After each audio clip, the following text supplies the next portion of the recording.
Some people wonder, how did Einstein think? How do we physicists think? Most of it is when we're quiet, all by ourselves. We stare out the window and have blocks of equations just wandering in our head until these equations fit together, and then we get a sheet of paper and scribble. It can be very frustrating at times, scribbling equations everywhere. The old cliche of scribbling on the back of the envelope often is true because that's sometimes all you have around. He was always thinking in pictures, visualizing things. When his father gave him a compass, he would just sit up night after night watching the needle point northward. It would send chills down his spine. Einstein once said, "I want to know God's thoughts in a mathematical way." Einstein wanted an equation, perhaps no more than 1 inch long, that would encapsulate all physical laws. The beauty, the majesty, the power of the universe into a single equation. That was his life's goal.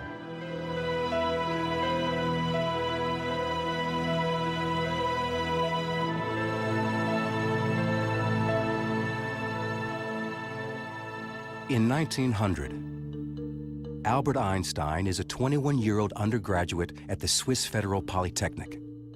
That this young man will one day be synonymous with genius was something none of his professors would have predicted. He would cut class. The professors thought he was a goof-off. As a consequence, Einstein couldn't get a single job after graduation. He even thought about switching fields and selling insurance. Can you imagine opening the door one day and there's Albert Einstein selling you life insurance? What a waste. Einstein thought he was such a loser. He wrote a letter to his family saying that it would be better if perhaps he was never born. Nobody was talking about the young Albert Einstein. He worked as a substitute teacher in short jobs in various towns. Einstein's father tried to apply on behalf of Einstein for academic positions. And he wrote to a very famous professor and asked him whether he could use Einstein as a research assistant. But there were no positions available. His father passes away, thinking that young Albert is a total disgrace to the family. In 1902, the depressed and despondent young Albert moves to Bern, Switzerland's capital, and begins a career far from science. One of his friends arranged for Einstein to get a job as a lowly patent clerk in the Swiss patent office. In this office, on the 3rd floor, Einstein spends 6 days a week reviewing applications submitted by all kinds of inventors to the Swiss government. Given a patent, you had all this information, and he had to strip it down to the essence, and that honed his skills as a physicist. He would very quickly dash off all the patents that he had to analyze. He didn't find the work very strenuous. It was not so intellectually demanding. And it would give him ample time to contemplate the universe. He never would have been very good at a university kissing up to a senior professor. He was much better at a stool in the patent office, trying to daydream about what is it like to ride alongside a light beam. From that job, he would launch a revolution which would change world history. Einstein's idle daydreams will profoundly change the way the universe is understood. In 1905, in what's been called his miracle year, he publishes in his spare time 4 visionary papers, the first of which answers the age-old question, what is light? The photoelectric effect. This paper, written by this total unknown, showed that light comes as a particle called the photon. We use that in television, we use that in lasers. In another paper, the 26-year-old Einstein posits something we now take for granted, the existence of atoms. People didn't believe in atoms in those days, but he proved that atoms can actually make small little dust particles move in a liquid. And he calculated the size of atoms. These papers would have been a remarkable career for any physicist, but Einstein is far from finished. He writes yet another paper with the famous equation E equals mc squared. At the simplest level, this means energy can become matter, and matter can become energy. The tiniest speck of matter holds potentially huge amounts of energy. Unleashing it requires a nuclear reaction, the sort going on constantly in the night sky.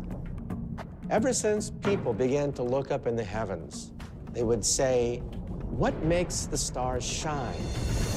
But it took Albert Einstein to answer the question. Mass, M, turns into E, energy. That is the engine that lights up the stars. Today, E equals mc squared is Einstein's most famous equation. But another theory he publishes this same year is more important and more controversial: the special theory of relativity. When Einstein was a teenager, he enjoyed imagining what it would be like to ride a beam of light. Now, he returns to this daydream, and it changes his life. In the spring of 1905, Einstein was riding on a bus, and he looked back at the famous clock tower that dominates Bern, Switzerland. And then he imagined, what happens if that bus were racing near the speed of light? In his imagination, Einstein looks back at the clock tower, and what he sees is astonishing. As he reaches the speed of light, the hands of the clock appear frozen in time. Einstein would later write, a storm broke in my mind. All of a sudden, everything kept gushing forward. Einstein knows that back at the clock tower, time is passing normally. But on Einstein's light-speed bus, as he reaches the speed of light, the light from the clock can no longer catch up to him. The faster he races through space, the slower he moves through time. This insight sparks the birth of Einstein's special theory of relativity, which says that space and time are deeply connected. In fact, they are one and the same, a flexible fabric called space-time. Sitting alone on a city bus, Einstein believes he has glimpsed a secret of the universe. For Einstein, space was this place where stuff was, and it didn't do anything. It had stuff in it. And so space combined with time to become space-time is a more dynamic understanding of this arena that everything takes place in. It's becoming more alive in a way. He's saying very, very outlandish and very, very strange things.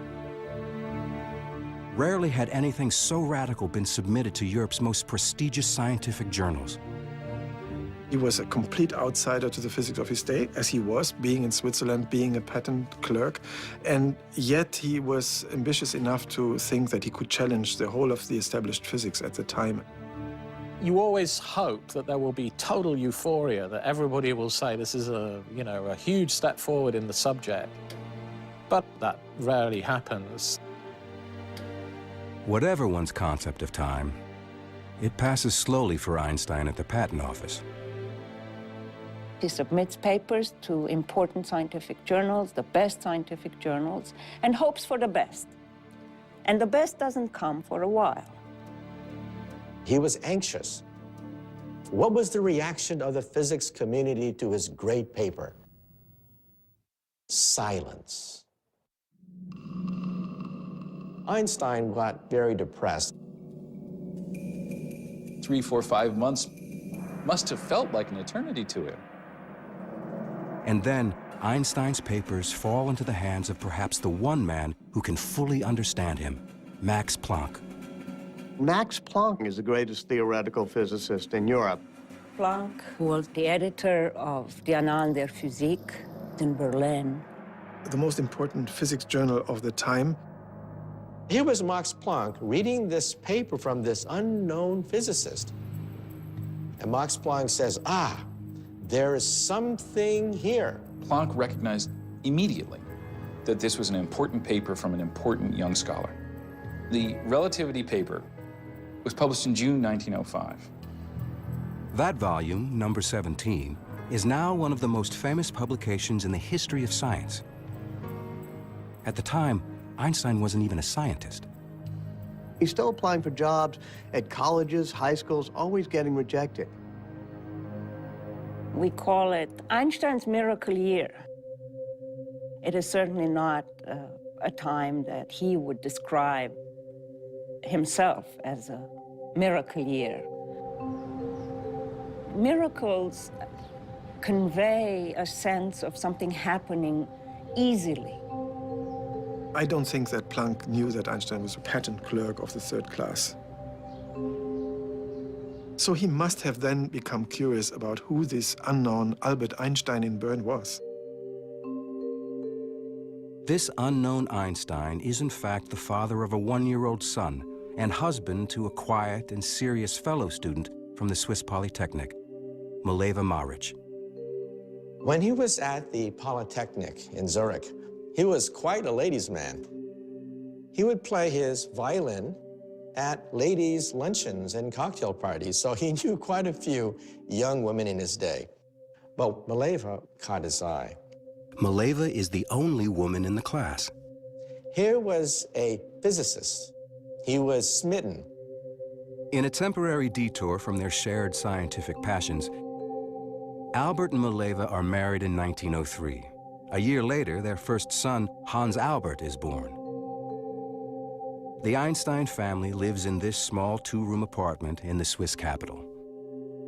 The rather limited circumstances in which they lived were not what he would have hoped for at this stage in his life. Mileva had always wanted to be a great physicist, but she flunks her exams at the end of her terms at the Zurich Polytech. She becomes a sounding board on all the great miracle year papers of 1905, especially the special relativity paper. She helps type it up, she helps check the math, but she ends up being a housewife. Einstein is trying to do his scientific work at the same time that he's working 6 days a week. In 1907, Einstein agrees to write a new article explaining special relativity. But when he re-examines his theory, he finds it seriously limited. It was called special relativity for a reason, and that was because it really only dealt with moving at constant speeds. In other words, Einstein's special theory of relativity only applies to a special case, an object moving in one direction at a constant speed. But Einstein wants to understand the real world, and the real world doesn't work that way. Einstein realized that his theory failed for accelerations. But in our universe, everything accelerates. On a bumpy road, jet airplanes, on a subway car, everything's accelerating. So there was a defect in special relativity. On Einstein's imaginary journey, if his speed varies at all, his theory, his notion of how objects behave in time and space, falls apart. His scientific mind wants it to apply to all cases. Einstein knows that for his theory to work, it has to account for everything in the universe. And that includes the pervasive and invisible force that holds everything together. Gravity. Gravity is everywhere. Gravity holds us to the floor. Gravity holds the sun together, the solar system together. Where was gravity in special relativity? Einstein wants to expand his special theory of relativity into a general theory of relativity, a theory that will explain not just time, but also gravity. He realizes he will be fighting more than 2 centuries of scientific thought, and his hero, Sir Isaac Newton. It's 1907, and the 28-year-old Albert Einstein is still a patent office bureaucrat. It has been 2 years since he published his special theory of relativity, and the ambitious Einstein decides to advance an even more radical interpretation of the universe, a general theory of relativity. Doing this will require him to take on his scientific hero, Sir Isaac Newton. In Einstein's time, Isaac Newton was God. Newton was the founder of modern science. This is the actual first edition of Newton's Principia Mathematica of 1687. This priceless artifacts is the very, very famous book which became the foundation of universal physics for centuries, until Einstein upset the apple cart. It has been almost 250 years since the apple fell from the legendary tree on Isaac Newton's estate, giving Newton the inspiration to formulate his law of gravity. Newton said that if an object falls, it's because there's a mysterious force called gravity pulling it down. But you know, Isaac Newton himself was not satisfied by that. Objects move because they're pushed, not pulled. Objects move because they're pushed. So what is pushing this? Newton didn't know. So Newton simply threw his hands up and said, I don't know. So I'm going to invent something called gravitational pull. And Einstein said, no, this theory can't be right. He was prepared to simply go, I really want to solve this problem. I want to really understand the whole universe. Max Planck said to him, you can work on gravity if you want to, but there are two problems. You're not going to be successful. The problem is too hard. And if you do, no one will believe you. It's an extremely difficult task. It's not clear where to begin or how to go about doing it at all. Ultimately, the thing that gives him that clue turns out to be his old faithful way of reasoning, the thought experiment. So it's what you and I would call daydreaming, but he gets to call them thought experiments because he's Einstein. He's in his office at the patent office, looking out at the window, and he imagined a man working on a roof. And he begins to wonder what would happen if one of those men were to fall off the roof. And then he had the happiest thought of his life, the inspiration of the ages. He had a vision. The man will not actually be feeling his own weight. He would be weightless. And then he imagined, if you're in an elevator and somebody cuts the cord, what happens to you? You fall. But the elevator falls at the same rate you do, so you are weightless inside the elevator. So then Einstein got it.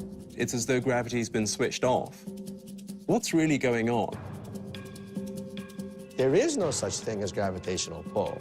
The Earth has curved the space around me, and space is pushing me into this chair. Space itself can be curved. That's crazy sounding.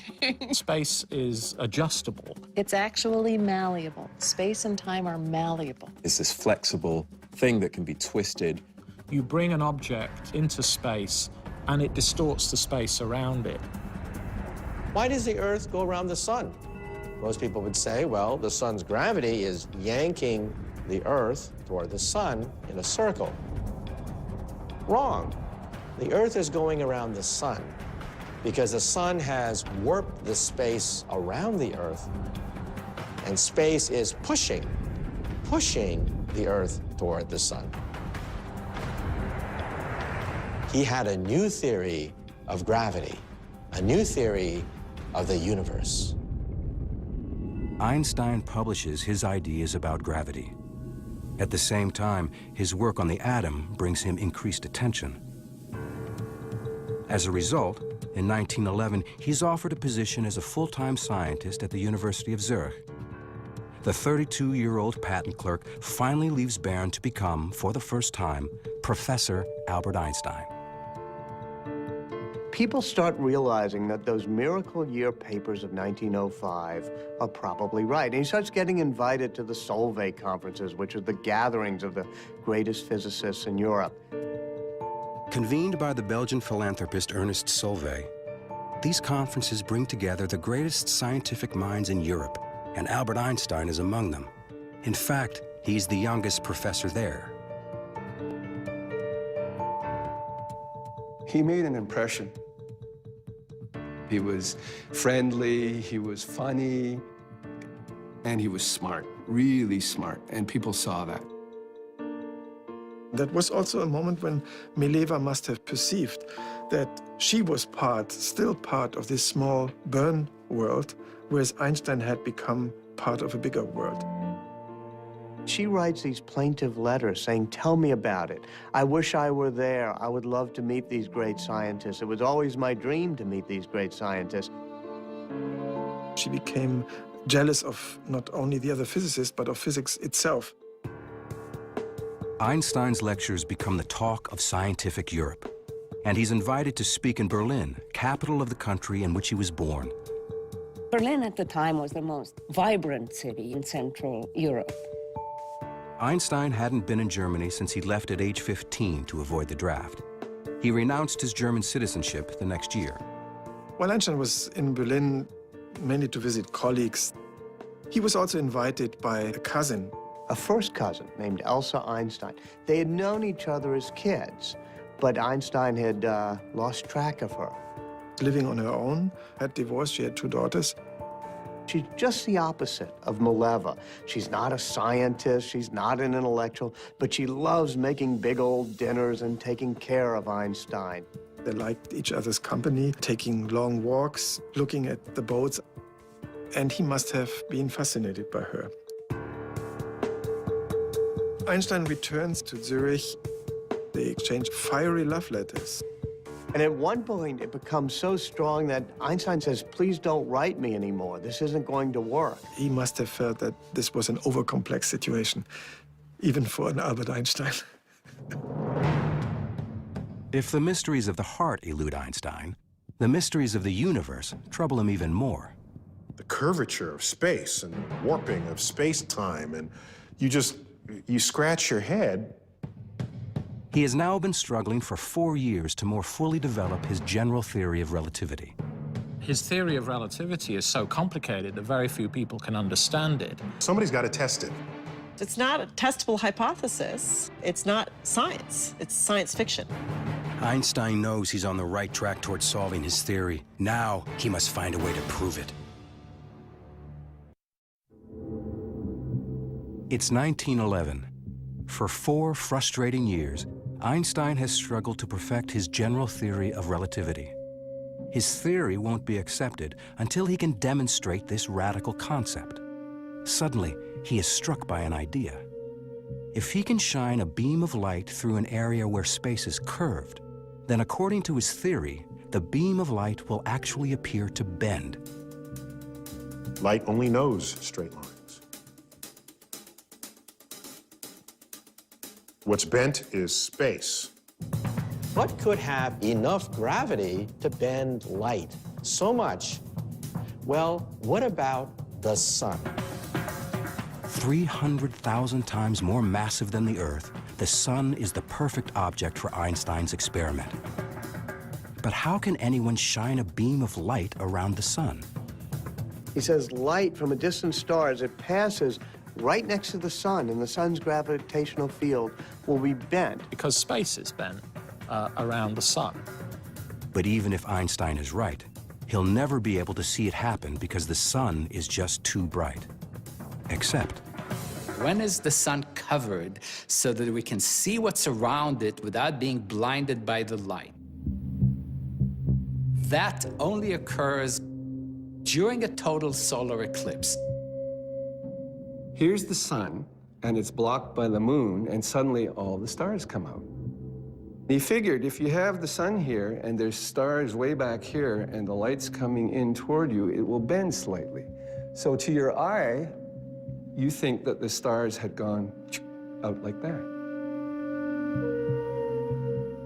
Light going around the sun. That's something that even his mother could understand. Nobody actually was willing to say without doubt, this is the truth, until somebody can prove it by taking a picture. So who do you turn to? You turn to the astronomers, the astrophysicists. Our laboratory is the entire universe. by 1912, Einstein believes he is finally on the verge of proving his long percolating and provocative theory. He publishes this revolutionary prediction and puts the call out to the astronomy world. Go out and measure. He said, go to an eclipse and do this observation. Nothing happened. He actually wrote to well-known astronomers trying to interest them in doing a test, and was a little discouraged, I think, because he discovered, as people often do, that astronomers are busy people with many things to do and don't necessarily drop everything at the drop of a hat, even for Einstein. It's a frustrating and bitter setback for Einstein. But then, at the Berlin Observatory, a young assistant answers the call. He's an impassioned and brazen young man who's willing to go, quite literally, to the ends of the earth for Einstein. His name is Erwin Finley Freundlich. Freundlich was in his early 20s. He wanted to make a name for himself. He got a sense that here is my chance. This is new stuff, it's important stuff, and I could be part of it. I've seen the letter that goes in the other direction from Einstein to Freundlich, and it's all filled with this excitement. You astronomers can do great help to me by finding proof of the relativity theory. And that's Einstein, the human being, who is trying to get somebody to do things for him because he needs him. He finds out from Freundlich that he's getting married to his girlfriend, Katja. And they're going to honeymoon in the Alps. So Einstein says, come to Zurich and let's meet.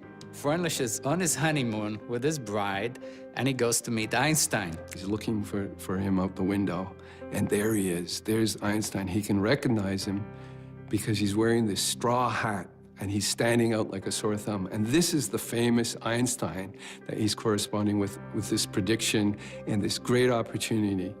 And he's going to get to meet him. So he gets off the train and he shakes his hand and they're all animated. And before they can talk, they whisk the couple off the train and they go to Frauenfeld nearby. It's a suburb. To their surprise, the newlyweds are spending their honeymoon in an auditorium, listening to Einstein speak. And in the middle of the lecture, Einstein says, we need this eclipse test, and the man who's going to decide is sitting in the audience. His name's Erwin Freundlich, and there he is, and everyone looks, and Freundlich has to stand up and be recognized. And so Freundlich was thrilled, you know, this recognition at this great meeting. On the way back to Zurich, Einstein engages Freundlich in an intense discussion about gravitation while the new fiancée, Katja, just looks at the scenery. They start hatching up that plan of going to a total solar eclipse. The problem with the total solar eclipse, of course, is that it's only visible over a small area of the Earth because the shadow of the moon is actually only a few miles wide. They get these tables and they realize that the next total solar eclipse will occur in the Crimea, which is in Russian territory, on the 21st of August, 1914. Freundlich goes to his boss, says, look, let's go to Russia. I'm collaborating with Einstein. Will you put the money up? And he says, no way. He just refuses. Einstein is absolutely furious. Reaching beyond the European scientific establishment, Freundlich writes to the director of the Lick Observatory near San Jose, California, a rugged outpost of American astronomy. It was a community living on the mountain. They all had their families, their wives were there, their kids were there. They were depending on each other for survival. For many years, it had the largest refracting telescope in the world. But most importantly, it has William Wallace Campbell, a pioneer of eclipse photography. In the 19th century, eclipses used to be attended by astronomers who just did visual observations. I saw this, I saw that. They would draw diagrams, and if people disagreed, it was one guy's word over another. Photography meant you can actually capture what was happening and do precise measurements. Campbell pioneered that technique in the early 20th century. Freundlich writes a personal letter to Campbell. He says, there's going to be an eclipse in 1914. Why don't you come to Russia and let's do this?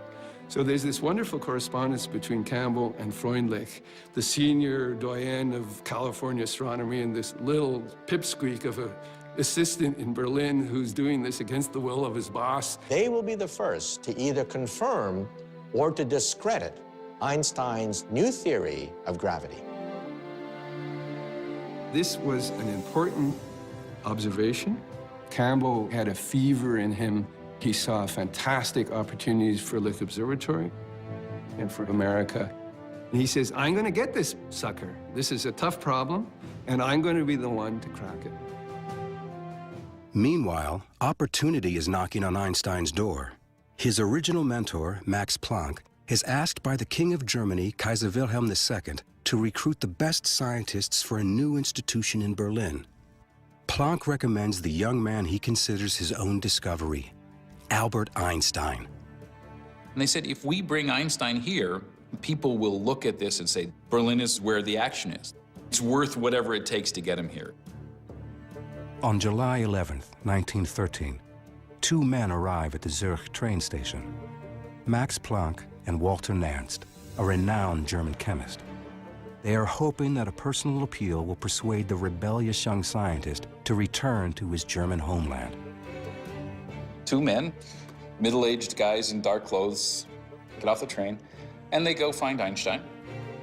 They're so different. Max Planck is very proper Prussian, always very well-dressed and well-groomed, wearing the monocle, talking in very formal tones. And there's Einstein, who's refusing, even back then, to comb his hair and dressed in, you know, sort of old coats and however he feels like it, already starting not to wear socks. They make a great offer to him. He'll be a professor at the University of Berlin. He'll be a member of the Prussian Academy. He won't really have to teach classes. He'll have all of the research help he needs. It was Max Planck. It was Nernst. It was the Prussian Academy of Sciences. It was the entire world of physics that had said no, bearing down and saying, we want you. Einstein did not answer the offer. Einstein says, why don't you just go take a trip for the rest of the afternoon up the mountain? I said, I'll meet you at the train station when you come back. I'll be carrying a bunch of flowers. And if the flowers are red, I'm coming to Germany. And if the flowers are white, sorry, no go. Thanks for coming. I've made the argument that Einstein delayed his answer to this question, in part because he sort of wanted to live with the pleasure of being so deeply sought after. But it's certainly true that this was not simply a snap decision. As he often does when he has a difficult problem to solve, Einstein takes a long walk. Zurich was comfortable. There was lots to love there. You don't just sort of walk away from that. His wife really wants to stay in Zurich. On the other hand, they've offered him the greatest job imaginable. There was one other thing enticing Einstein to Berlin. At some point, he received a birthday card. It was Elsa writing him a postcard. This must have exploded on him as, you know, reawakening all these emotions. Planck and Nernst come back. They're at the train station. Einstein is there. It was a dramatic moment. It was a self-consciously dramatic moment. There would have been a little dramatic flair there. He's holding his flowers, and they look, and the flower is red. Einstein says, gentlemen, I'll go to Germany. I'm going to become one of you.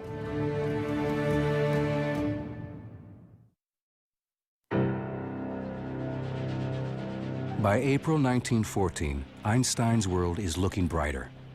The solar eclipse needed to help prove Einstein's long-gestating general theory of relativity is only 4 months away, and Einstein is on his way to Berlin to join the Kaiser Wilhelm Institute, an elite group of scientists working under Fritz Haber, the institute's director.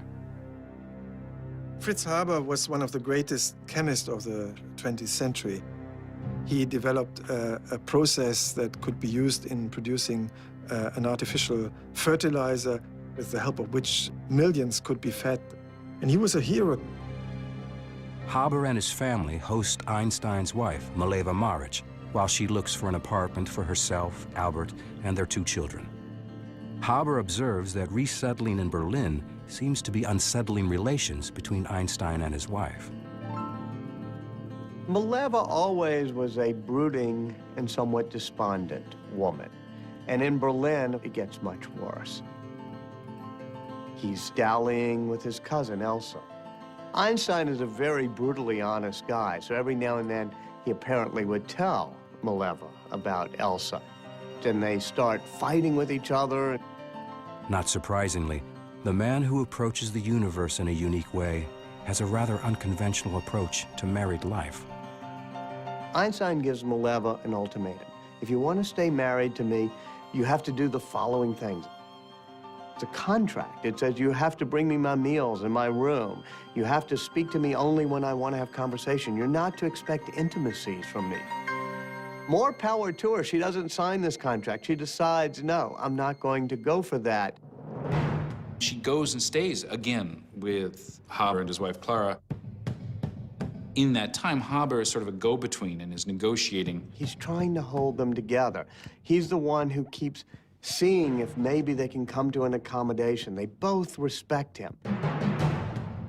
But Haber's best efforts to save the Einsteins' marriage are a failure. The decision to split is finally irrevocable, and Einstein says it's not going to happen. Lacking enough money to support two households, Einstein makes Mileva a brazenly self-confident proposition. He offers her a deal. He says to her, one of these days, one of my papers will win the Nobel Prize. If you give me a divorce, I'll give you the money. Now, this is an amazing sum of money. She could end up very wealthy, and she could move back to Zurich with the kids. He is sure he's going to get a Nobel Prize. Mileva's not quite sure. She's a scientist. She calculates the odds. She consults with Fritz Haber. She decides to take the bet. Mileva takes the two young boys, and Einstein accompanies her, along with Fritz Haber. Einstein has to go to the train station, say goodbye to his boys.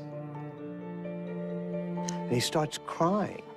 Haber's never seen him cry before. This was a really quite devastating moment for him, and Haber was the man he was with, sort of holding him up through this moment.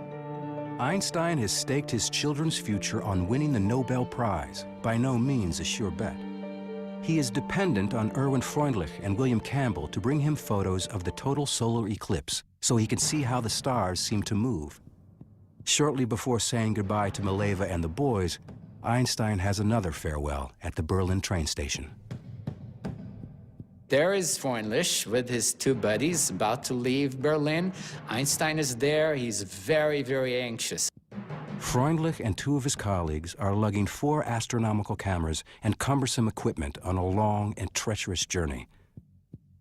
They're going to take a train and go all the way to the Crimea in Russian territory.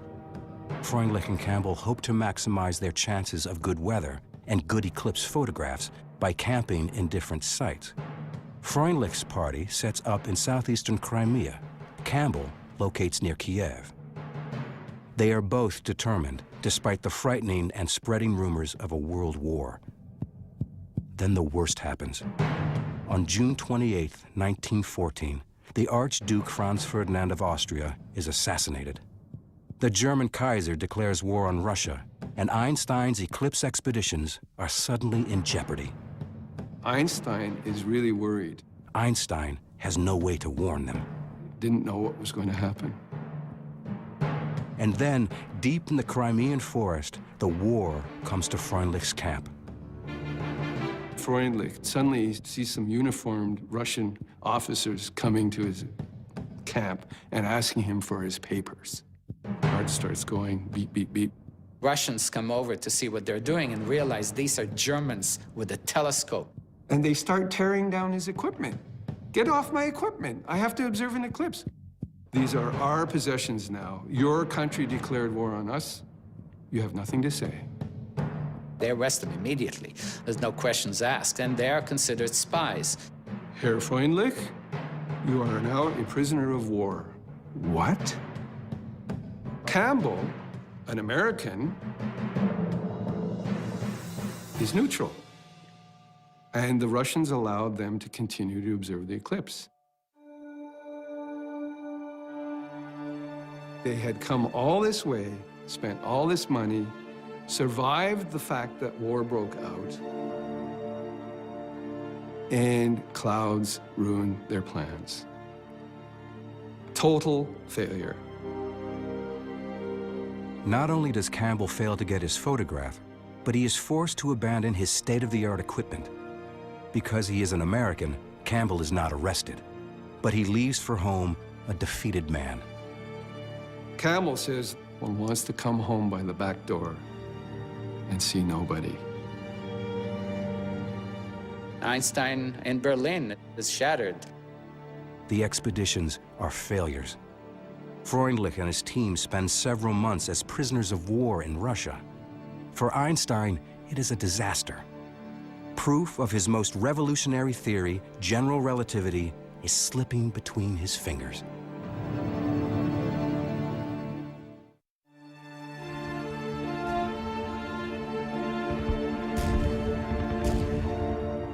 The outbreak of World War I leaves Einstein's Russian eclipse expedition in shambles and threatens to further obscure the long-sought proof of the relativity theory on which Einstein has labored for years. The war killed communication between scientists. The open exchange of ideas was gone overnight. Ties were cut. Once the United States joins the war, astronomer William Campbell sees things differently. Campbell dedicated himself to the eclipse problem, independently of his former colleague from Germany, who he now viewed as the enemy. In Berlin, the whole atmosphere changed. When Einstein looked out of his window, he would see a lot of patriotism. In his eyes, a whole nation went crazy. All of Einstein's expectations of the kind of city he was going to live in disappear. They're gone. Hundreds of thousands of German young men marched enthusiastically. His best colleagues, Planck and Haber, were enthusiastic about the war. His close friend Fritz Haber, like Einstein, was born German and Jewish. Fritz Haber converted to Christianity, and he tried to assimilate as much as possible. One of his great moments of pride when he actually received a commission in the German army. Really almost unheard of award for a converted Jew. Einstein saw this as ridiculous. Haber said, I'm a chemist. I understand the chemistry of the chlorine atom very well. I know that chlorine gas is poisonous. Can I turn this into a useful weapon? Haber felt he could construct a devastating enough weapon that it would end the war quickly, thus a humane outcome. The institute Haber directs is turned into testing gas to be deployed on the Western Front.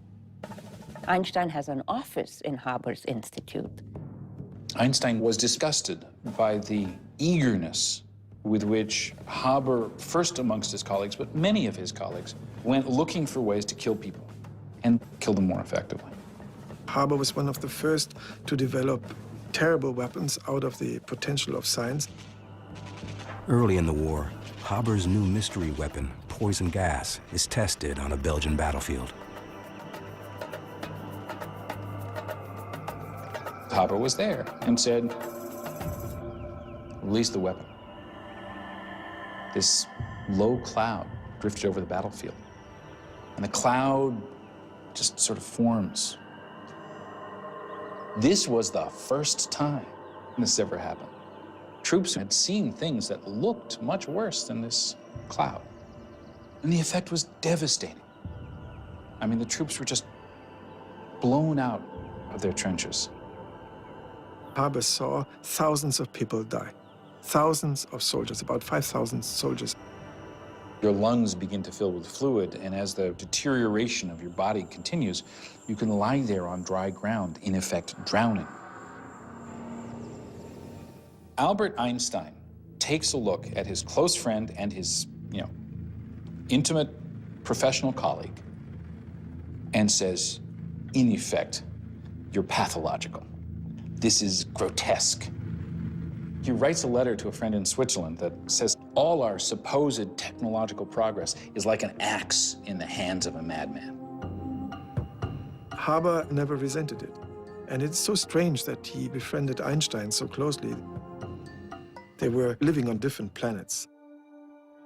The war posed a big dilemma for Einstein because in his personal relationships he respected and was even fond of his colleagues, but rejected their wholehearted support of the war. He comes across this very publicly hyped and published document called the Manifesto of '93, signed by 93 leading German academics, including the people who brought him to Berlin and the people he most values, Haber, and above all, Max Planck.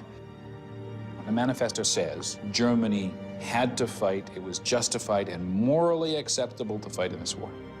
And this shocked Einstein. In effect, a betrayal. This was the moment when Einstein realized that there were some things about life outside physics that were important enough that he had to actually go out on a limb and take some personal risk to defend. He actually tries to present a counter-manifesto of other German academics who say, no, there's something else out there besides national pride, national competitiveness, national fury. And 4 people signed the manifesto. It goes nowhere, never published, it fails. He becomes a pacifist. He becomes a war resistor. And Einstein was nearly alone. He's isolated.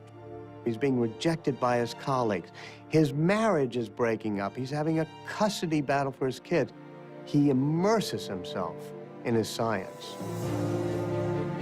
The isolation has a positive outcome as Einstein looks again at his general relativity theory.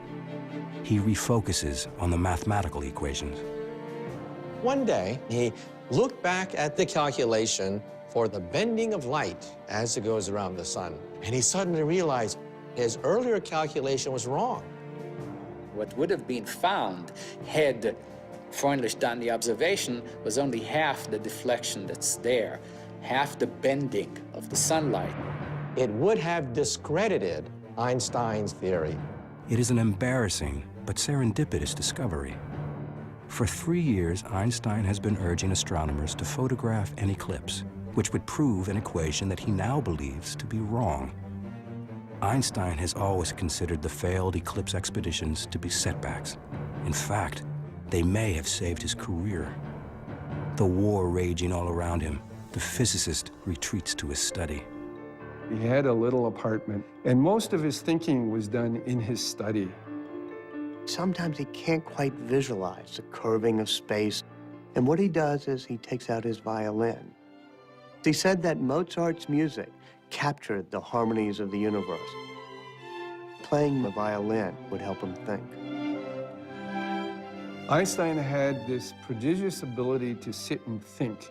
It was called Sitzfleisch. People who knew him said he had this remarkable Sitzfleisch where he can concentrate on a problem for hours, for days, even years.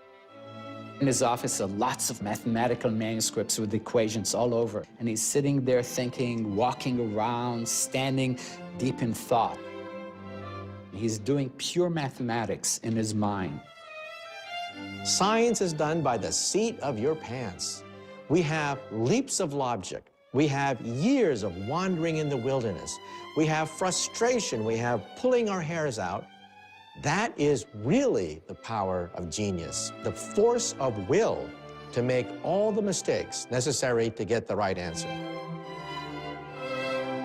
There was never a moment of, oh no, I'm not gonna have a theory. That, because of his ego, I don't think it ever occurred to him that he's not gonna have a theory. What matters is you keep your eye on the prize. For Einstein, that prize is the Nobel, proceeds of which he has promised to Mileva and his 2 sons. In 1915, he's asked to present his general theory of relativity at a prestigious forum to the most important German scientists. Einstein accepts. But after 8 years of work, his theory still has 2 major problems. It's completely unproven, and the math appears to be flawed.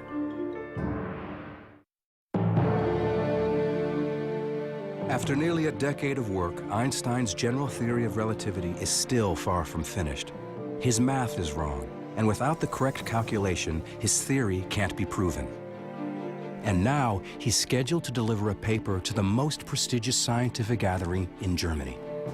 Prussian Academy, it's a very formal place. It's a place that knows how distinguished it is and how historically significant it is. These weekly meetings you can sort of see as an attempt by at least some of Germany's leading thinkers to act as if the war were not all there was. Einstein is to present his theory of general relativity. The problem for Einstein is he hadn't finished it yet.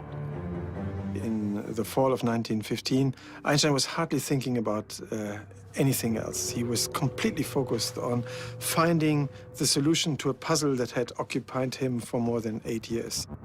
Einstein is trying to come up with these equations that describe how space is curved. And he's working deep into the night. If you look closely, it's really trial and error.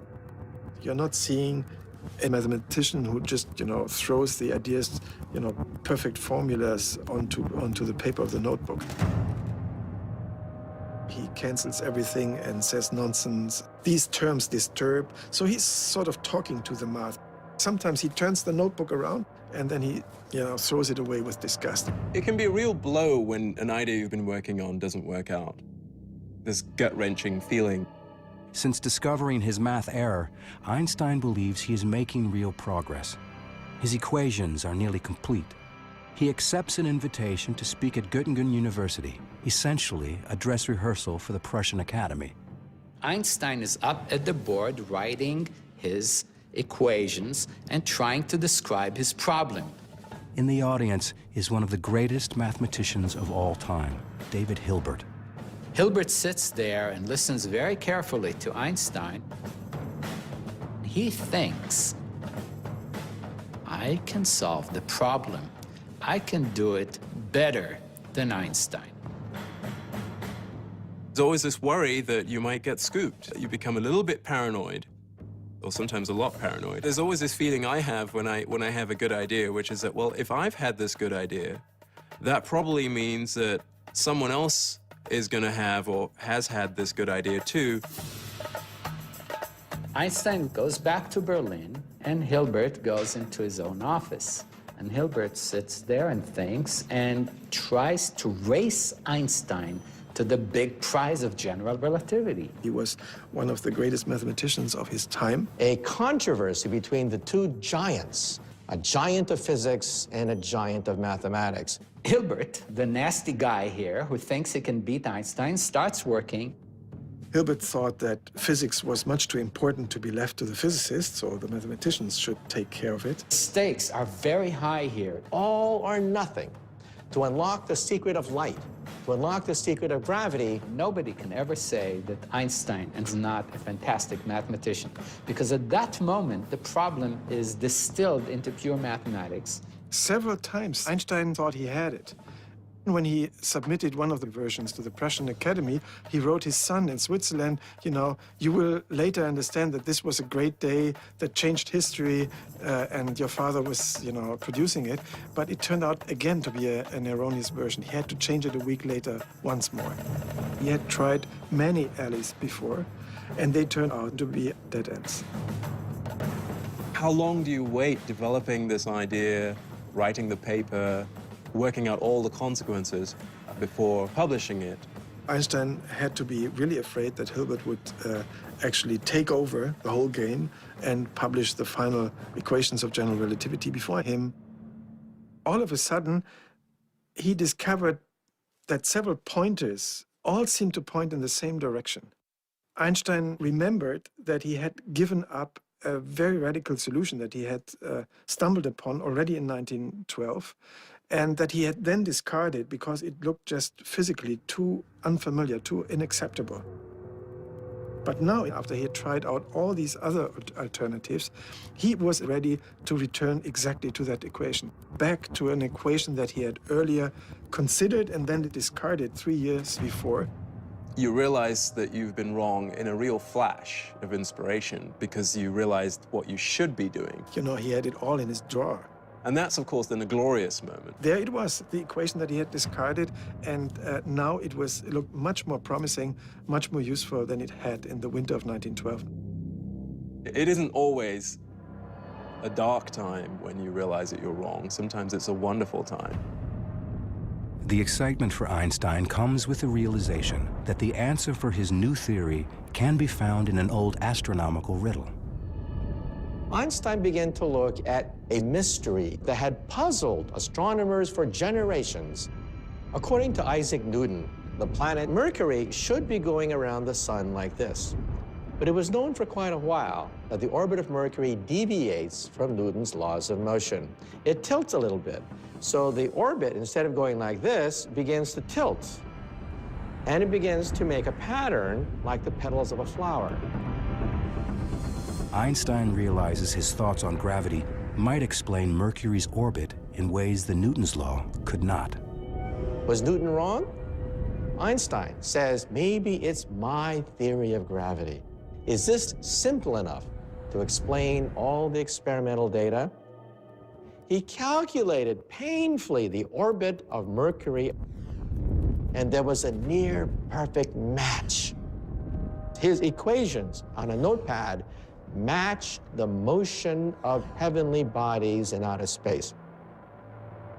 He has heart palpitations, and he suddenly realized, oh my God, the theory is correct. He was so filled with joy that he couldn't make his brain focus. And for Einstein, that's a big deal. He finally gets the equations right, just as David Hilbert does. There's a little bit of a dispute. Who got the equations first? There's a lot of rancor at that moment. Einstein gets so hurt. Hilbert was very gracious. He says it's Einstein's theory. Einstein deserves the credit. He is victorious. The theory is Einstein's. On November 25th, 1915, a momentarily triumphant Albert Einstein holds in his hands what he believes is the final equation for the general theory of relativity, his theory of gravity, just in time for his presentation at the Prussian Academy. He goes to the Academy and he speaks. Not for very long. It's a short paper. With that, you have the general theory of relativity, which describes how space and time tell matter and energy where to go. Matter and energy tell space and time how to look. Utterly different view of what our universe is like. Who knows how much applause he got? Nobody does. Everyone suddenly found themselves confronted with the idea that this strange German Jew had overthrown Newton's ideas of gravity. What exactly this meant now, no one was quite sure. There's still no physical proof of it. No one understood Einstein. Einstein believes he has finally got his theory right, but he knows that it won't be accepted until he can prove it. And he can't prove it without photographs of a total solar eclipse. For that, Einstein will have to wait again.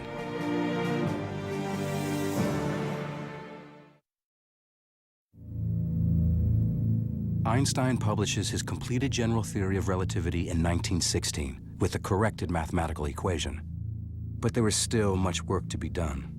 He needs photographs of a rare solar eclipse to prove the theory's accuracy. But in war-ravaged Berlin, now under blockade by the British, even the basic necessities of life are hard to come by. Surrounding him, Berlin was an impoverished city, and the hunger grew so bad that there were hunger riots. In the middle of a harsh winter, Einstein's intense productivity comes to a sudden halt. The reason he stops is he's exhausted and he's sick. Bad stomach problems. He's really, really, really sick. He writes, I don't eat, I haven't been able to sleep, and he succumbs to a physical and a mental breakdown. Einstein retreats to a small apartment in Berlin. His cousin Elsa becomes his nurse and savior. Elsa keeps cooking for him, bringing him food, eventually having Einstein move in with her. While Einstein's health is in Elsa's hands, the fate of his theory lies with astronomers. One of them who will play an important role is at Cambridge University in England. Arthur Eddington is a scientist, but also a religious man who attends this small Quaker meeting house just across the street from the university. Sitting in the back row at this Quaker meeting, full of people sitting quietly, is Arthur Stanley Eddington, head of the Cambridge Observatory, known all around the world as one of the most brilliant minds in astronomy. The war has taken a heavy toll on Eddington and his fellow Quakers, nearly all of whom morally opposed the war and refused to fight the Germans. He's one of the few men left. It's just him and the women. Day by day, men were disappearing from these benches. Not because they were going off to fight in the war, but because they were being arrested for being conscientious objectors. Anti-German feeling cripples scientific communication. Eddington knows nothing of Einstein's new theory until February 1916, when he receives a package from a colleague in the neutral Netherlands, astronomer Willem de Sitter. Inside is a copy of Einstein's paper that de Sitter has translated into English. Eddington opens it up and realizes immediately that he's seeing something of tremendous scientific significance. And he writes back to de Sitter, no one in England knows about this, no one. So he asks de Sitter, tell me about this Einstein. De Sitter says, well, Einstein didn't like the war and in fact had written a manifesto against the war. And when Eddington hears this, he says, this is perfect. This is so important, we have to do something with it. The mission becomes more than a scientific quest. Like Einstein, Eddington is isolated because of his political convictions. Eddington sees this exciting scientific challenge as a way to show that scientists across enemy lines can support each other for a higher purpose. Eddington says, relativity is the most important scientific theory since Newton, and it's done by a German, and even better, Einstein, a brilliant, peaceful scientist. He wanted to stand up there and show the world and show his scientific colleagues that an Englishman will stand up for a German. And the Eclipse expedition was the perfect opportunity. But the forces of interplanetary alignment may not wait for the war to be over. The next full eclipse will occur in June 1918, and it won't be visible in England, where Eddington is trapped by war. However, it will be seen in the state of Washington, practically in the backyard of a man who has been down this road before, William Wallace Campbell of California's Lick Observatory. There was going to be another eclipse in 1918, not very far from Lick Observatory in Goldendale, Washington, in the west. If Campbell succeeds in photographing this eclipse, he can be the first person to determine if Einstein's theory is right or wrong. Because there was a war going on, no one else could go. The Europeans couldn't send an expedition, and so he had the field to himself. But Campbell also has a problem. They didn't have their equipment because it was still trapped in Russia. Campbell had been forced to abandon his state-of-the-art camera gear in the Crimea back in 1914 when World War I first broke out. So he improvises. Campbell went scrabbling around for equipment at Lick Observatory. They got a lens here, a tube here, and they cobbled together a couple of cameras for Goldendale. The Lick party was forced to use substandard equipment. Campbell has no choice but to take the risk. He has a total solar eclipse all to himself and may never have another opportunity like this again. Campbell's party travels to Goldendale, Washington, and gets ready for the coming eclipse. It was close to home, so the whole family went. Campbell's goal is to photograph the stars that emerge in the brief period when the sun is hidden by the moon. But on Saturday, June 8th, 1918, it seems that the universe is once again not ready to yield its secrets. Clouds moved in, and it looked like he wouldn't even get observations, and Russia would be repeated, which he hated. And suddenly, just at the crucial time, when they needed a clear sky, the clouds parted. Campbell begins taking photographs of the spectacle. It starts when the moon first comes in contact with the sun and then starts to move over the face of the sun. The sun becomes smaller and smaller and smaller until the last moment when the sunlight actually passes through the valleys between the mountains of the moon. And then this bright, brilliant beam of sunlight, and then the sun is entirely eclipsed. It's the blackest black you will ever see.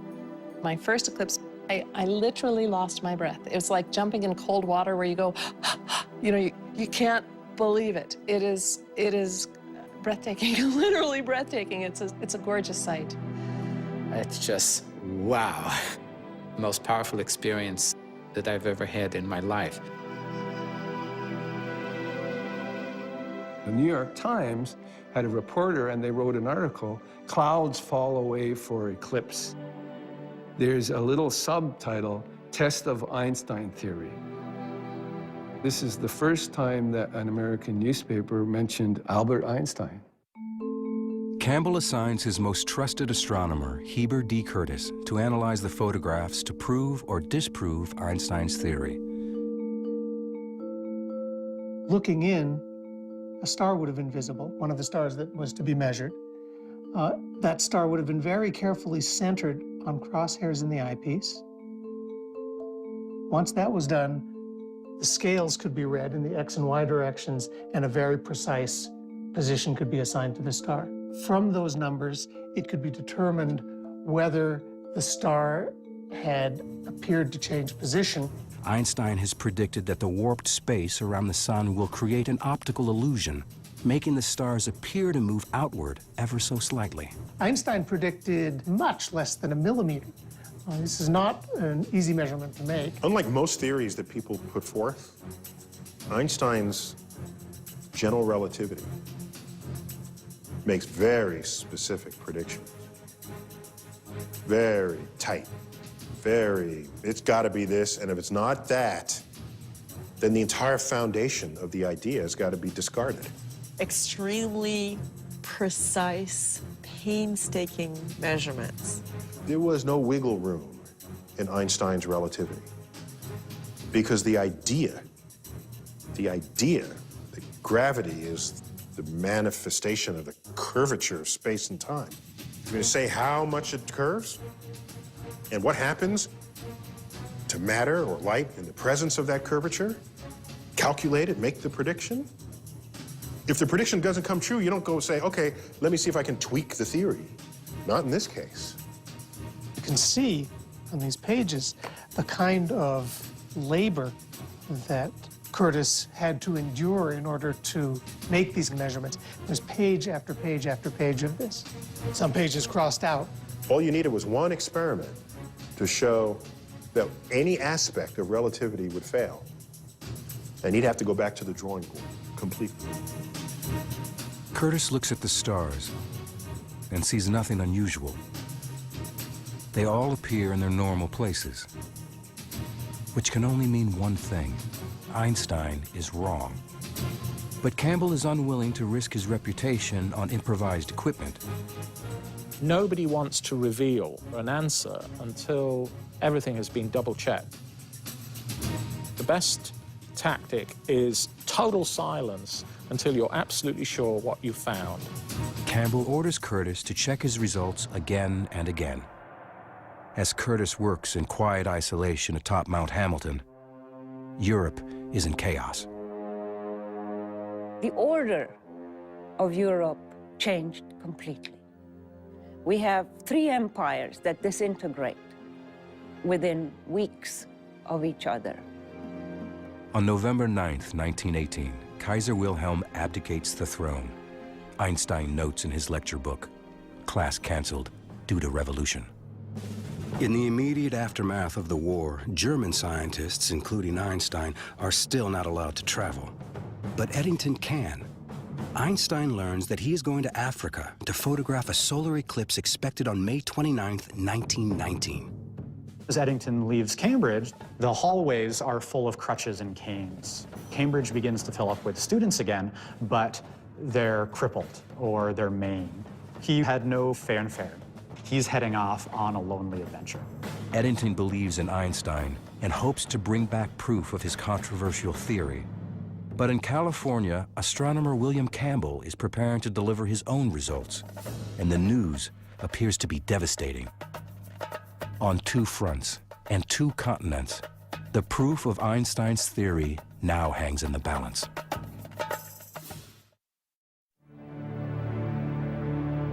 It's February 1919. Atop Mount Hamilton in California, William Wallace Campbell is examining and re-examining photographic plates which appear to indicate that Einstein's general theory of relativity, his theory of gravity, is wrong. But Campbell has competition from British astronomer Arthur Eddington, who is on his way to photograph an eclipse in Africa. Eddington leaves Britain and heads south. He's in his late 30s. Travel in those days was not comfortable. This is the tropics, the height of summer. It must have been a very unpleasant place to be.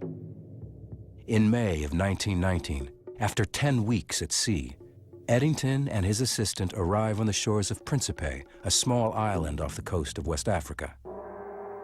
Malaria is a big problem. There are poisonous snakes. He has to hack his way through the jungle. They spend a month building a telescope in the middle of the jungle.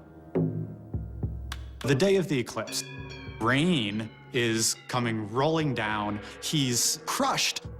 Phenomenal disappointment. But then suddenly, amazingly, a gap in the clouds.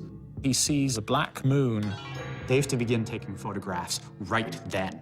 They have to start the device. The mirror begins to rotate, and then you put a photographic plate in the end of the telescope. It holds the film, and that plate has to be held with the telescope. Everything has to be aligned correctly. Take it out. Take out a new photographic plate. Put it in. Take it out. Put a new photographic plate in. And you try to get as many as you can.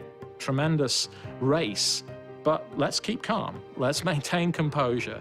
There's a great tendency to leave the lens cap on, to get the exposure incorrect, to make a fundamental error that would then ruin your career. Time is ticking away, the precious seconds. He doesn't really care about the sky going dark. He's looking for the star that's right there by the sun, grazing the sun. He's so busy working the telescope and switching out the photographic plates that, as he says it, he just had to do it in faith. He basically had to trust that something was going to appear on his plates. Like Campbell before him, Eddington is in for a crushing disappointment. He quickly discovered that most of his plates were worthless. The clouds have obscured nearly all the stars on every single photograph. But the very last few plates had just a few stars, which gave him some encouragement that he was going to be able to salvage something. You can imagine Eddington in this remote island, sitting down with a micrometer, a measuring machine, and looking, this distinguished theorist looking at these plates. His discipline is phenomenal. Now, to make these measurements, it's difficult. We're sitting here under this thick layer of atmosphere. Light comes from the distant reaches of the universe, and then it gets like jiggled and wiggled and smeared as it gets through the atmosphere. And by the time you're looking at starlight, which should be a pristine point of light, it's this smudge. It's a smudge. It would quickly become apparent that it was going to be a much, much more difficult job. They're doing these precise measurements in the middle of the jungle. He can't wait to get back to Britain. Of course, it's going to take him months to get back. Einstein was waiting very anxiously. He was getting a lot of letters from friends and colleagues asking if any news was afoot. But relations between England and Germany were very, very frosty, and Einstein didn't think it would be at all appropriate for him to presume to write to one of these English astronomers and ask them what was going on. Eddington returns to Cambridge Observatory just as Campbell sails into London. Campbell is here to address the Royal Astronomical Society, an organization dating back to the age of Isaac Newton. He carries with him the secret results of his eclipse expedition of the year before. Campbell is the first to speak, and he was nervous because there were a lot of emotions flying about this test and a lot of reputations at stake. The anxiety must have been enormous because he's in front of all of his colleagues. There is that one moment, the one moment that you stand before your peers. I don't think you ever really feel ready. Butterflies. And then finally, Campbell announces his results. He said Einstein is wrong, and Lick Observatory says Einstein is wrong. But the session takes a dramatic turn with the reading of a cable from Eddington. His preliminary findings show just the opposite. The British were going to say that Einstein's right. Eddington still had more calculations to do, and it wouldn't be ready for a couple of months. But here we have this special meeting of the Royal Astronomical Society. Everyone's watching. Campbell says Einstein's wrong. The British say, we don't know yet, but it looks like he might be right. Having just delivered a death blow to Einstein, Campbell started to really get nervous sitting in that room. Campbell sends an urgent message to his colleagues back in America, who were about to release their negative report on the eclipse photos. It was an historic cable of 5 words. Delay publishing Einstein results. Campbell. 4 months later, on November 6, 1919, Eddington travels from Cambridge to London to address the Royal Astronomical Society.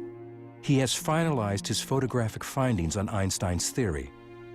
People come down from all over England to see what's going to happen. Everybody is shoving their way in there so they can see what the results are going to be. The portrait of Newton overlooking the whole ceremony. Had Newton been able to look down on this meeting, I think he would have been absolutely fascinated.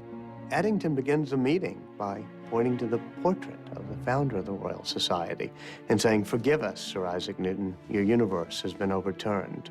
The eclipse was partially obscured by clouds, but a few photographs of value were obtained. The secretary of the society records Eddington's results.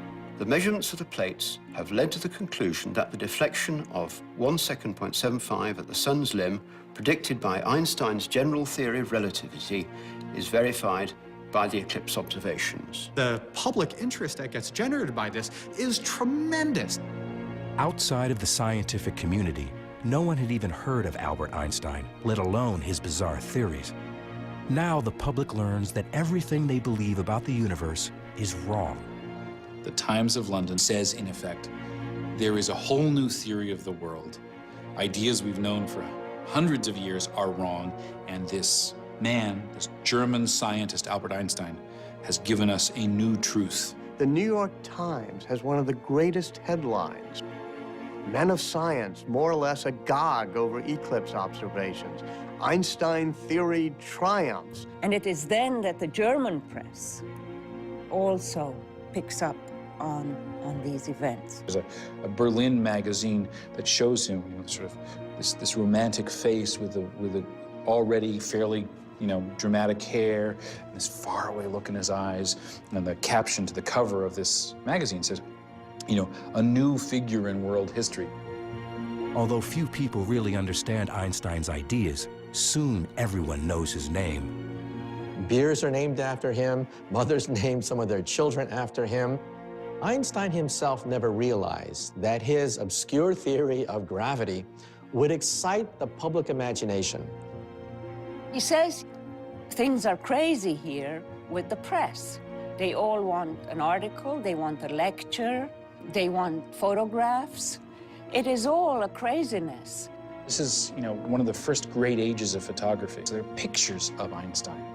There are undersea cables. People can carry news all over the world.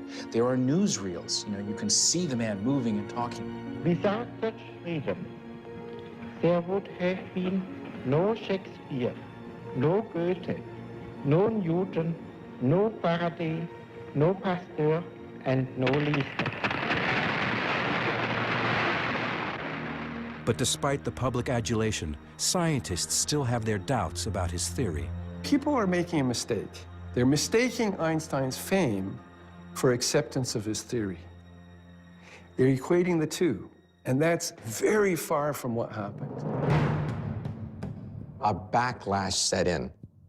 In the New York Times, you can see that they were constantly questioning, who is this famous scientist? Most British people and most Americans, most people from the Allied powers were very hostile to Germany after the war. They were not at all interested in reconciliation.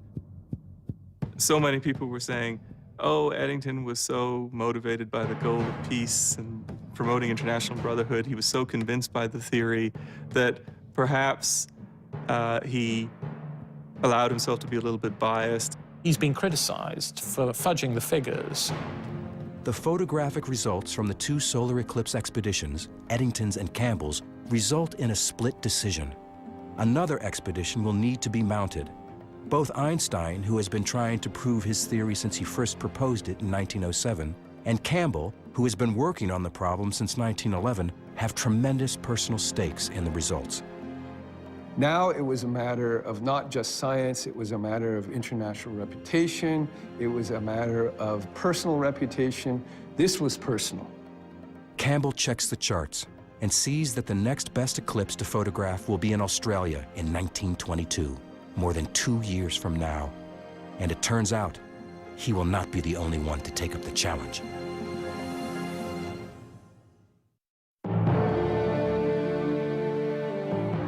It's 1921, and the 42-year-old Albert Einstein becomes science's first superstar. Einstein has this sort of victory tour of the world.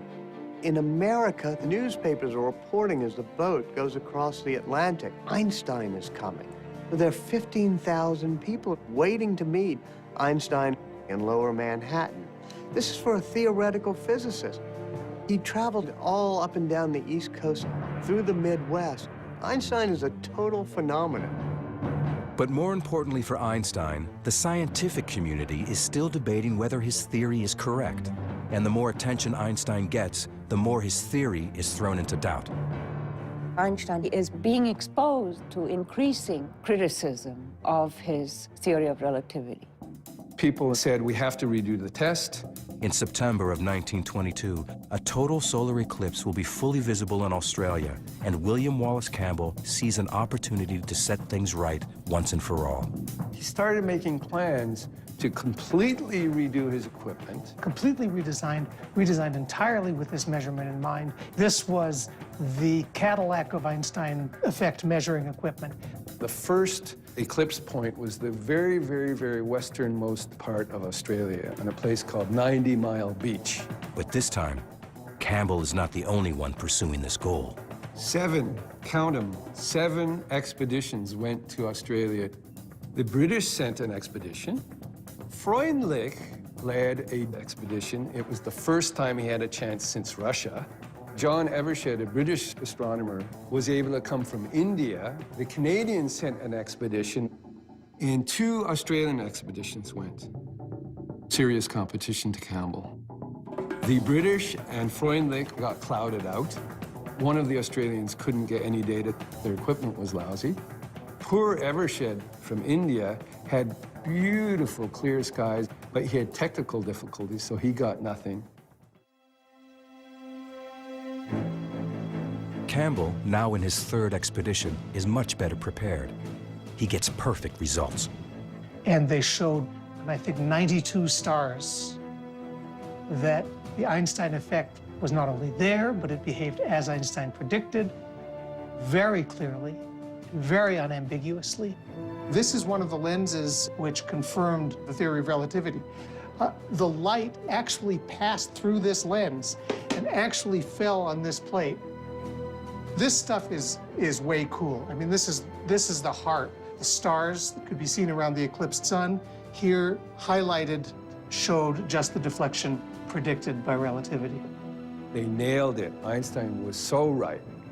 It is a proud personal achievement for Campbell and a landmark moment for science. The Lick Party finally succeeds, gets extraordinarily good results, and resoundingly corroborates Eddington's 1919 measurements. Now, who was the first person that Campbell sent a cable to with the result? Albert Einstein.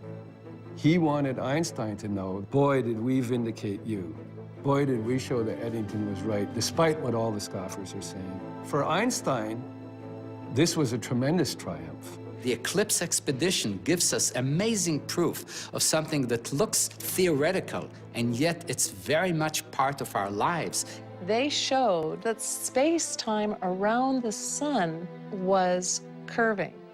It was a whole new way of thinking about how gravity works. How strange is that? That's completely against our intuition. But it's what the data showed. And you cannot argue with the data. Nature agrees. Yes, Einstein, that's a beautiful theory. You're right. Finally, 15 years after he first proposed his radical general theory of relativity, upending more than 2 centuries of scientific thought, Einstein is victorious and vindicated. Almost. The Nobel Committee rejected him in 1919 and in 1920 and in 1921 because no one accepted the theory of relativity. Einstein had promised the money from the prize as part of his divorce from Mileva and his support for his 2 sons. Mileva has resigned to the divorce, living with the boys in Zurich, waiting for the money from the Nobel Prize to come her way. She's actually relying on it. Now, it's not until 1922 that they finally announce his Nobel Prize. And one of the ironies, he never gets it for the theory of relativity. Instead, Einstein receives it for the first of his Miracle Year papers, which describes the photoelectric effect. This work becomes the foundation for quantum mechanics and unlocks the secrets of the atom. To Einstein's former wife, Mileva, the prize means something more down to earth. She gets the money and she ends up buying 3 apartment buildings in Zurich. Mileva did not make a very good living from these investments, but she survived. For Einstein's cousin Elsa, who has nursed him through the bad times and waited patiently for years, there is also a victory of sorts. She has convinced Einstein to marry her. Great surprise. It was a strange marriage. Einstein had many lovers afterwards, and he never felt that this was sort of, the perfect way of life for him. But she loved being Mrs. Einstein. She loved traveling with him. She loved the prestige and the glory that came from being his wife. As the world recovers from a horrific war, it embraces a man with the obscure occupation of theoretical physicist and turns him into a global icon. Here you have the end of the most destructive war in European memory.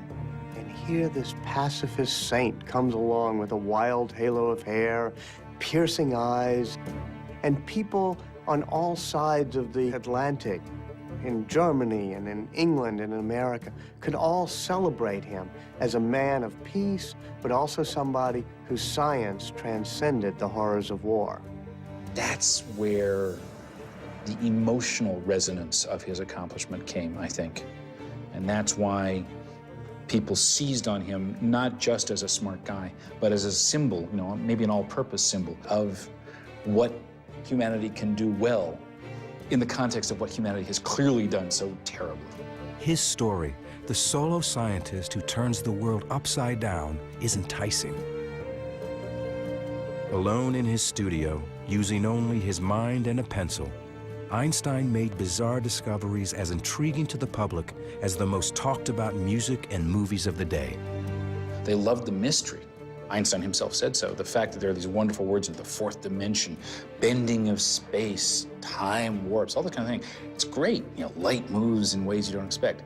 These are kind of romantic ideas. These are, mind-bending ideas, and people picked up on them in all kinds of ways. And it had this cool quality to it. He could see in ways that no one else could. He put together elements of the universe that others had not imagined would fit together. The general theory of relativity is one of the greatest achievements of the human mind. If you think about it, the entire modern age, the age of laser beams, telecommunications, satellites, that age was opened up by the work of Albert Einstein.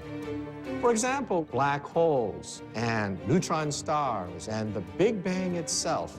You cannot describe them adequately without Einstein's theory of general relativity. It is beautiful and simple and profound. And all the best theories of the universe are just that.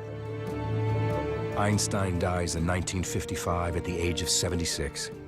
But more than a half a century later, the man and his theories continue to capture the popular imagination and to inspire. Here was a man, because of the power of his intellect, the sheer power of his mind, was able to rise above poverty, rise above war and strife, to become one of the great figures in all of human history. And that was an inspiration, because you don't have to be born handsome. You don't have to be born with muscles. You don't have to be born that way. You can achieve it by the sheer power of intellect. And for me, that's always been a shining beacon.